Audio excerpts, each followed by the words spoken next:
Hello, today I want to talk about the best type of exercise for PCOS, and then I want to bust two huge PCOS exercise myths.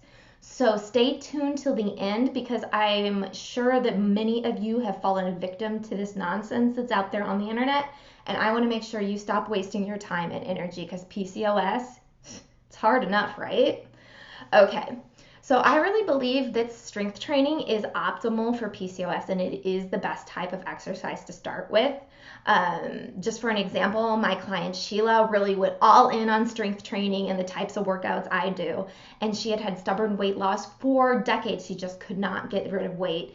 She started dropping pounds and got into a size that was smaller than what she was wearing when she got married. And that had been many years ago. Her kids were actually grown, to give you an idea. So you can really make significant progress if you have PCOS and you're a consistent strength trainer. And here's why.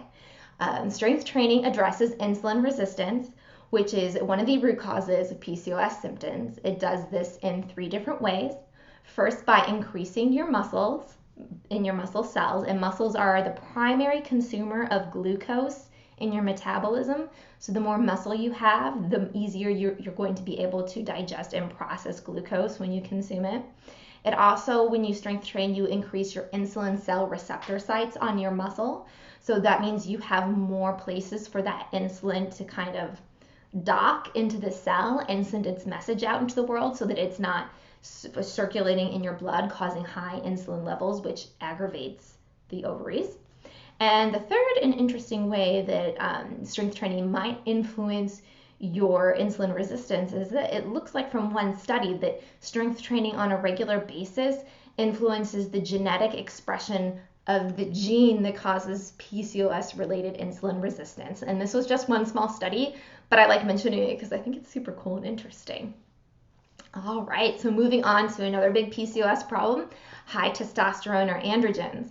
Studies have shown that if you're a consistent strength trainer, you can expect to see lower androgens in your test and blood results. So strength training over a period of time will lower your androgens. And then the final one is that if you are trying to lose weight with PCOS, and I know many of us are, if you're not strength training and you're cutting your calories, you back yourself into a metabolic corner.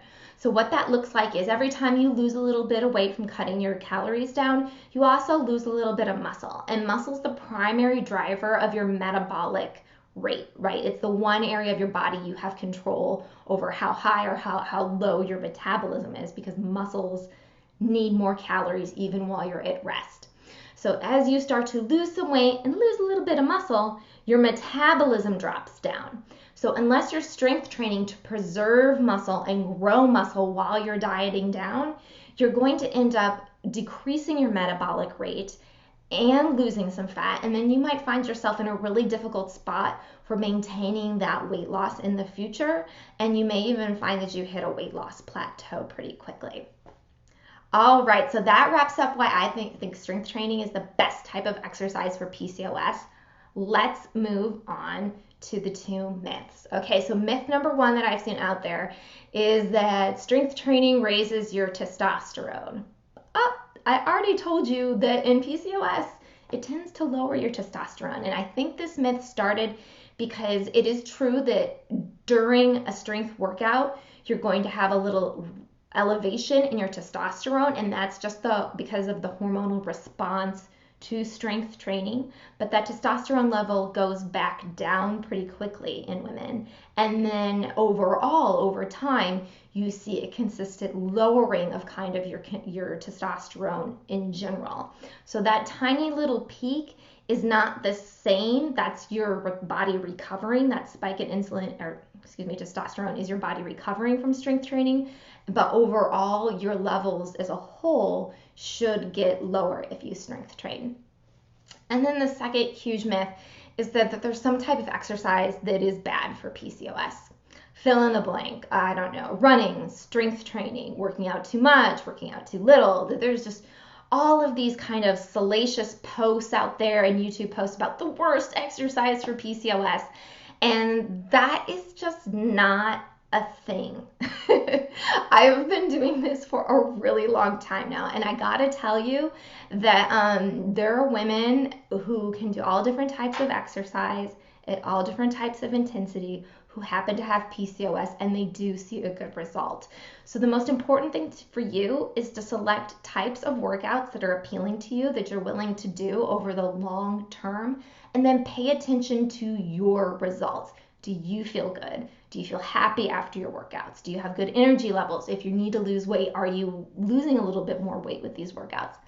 Those are all way more indicative signs of success than these random blog posts that say that a certain type of exercise is bad for PCOS. It's not true. And so don't sweat it. If you like to Zumba and you read some random post somewhere that said Zumba is bad for PCOS, it's just noise. All things being equal, if you are open to any type of workout as long as it's optimal for PCOS, I would start with strength training. And if you head over to my YouTube video, I actually have like 3 simple steps for putting together your own PCOS weight loss workout plan. So check out that video. I think it'll be helpful for you. Below, I would love it if you would comment on what type of workouts work out really well for you, what workouts are treating your body great, you're getting good results from. Share those ideas so that we can open up a dialogue with other women and talk about what's working for us. All right, so I hope to see you here next week. I share videos on PCOS every week, so make sure you subscribe to my channel if you want more PCOS knowledge.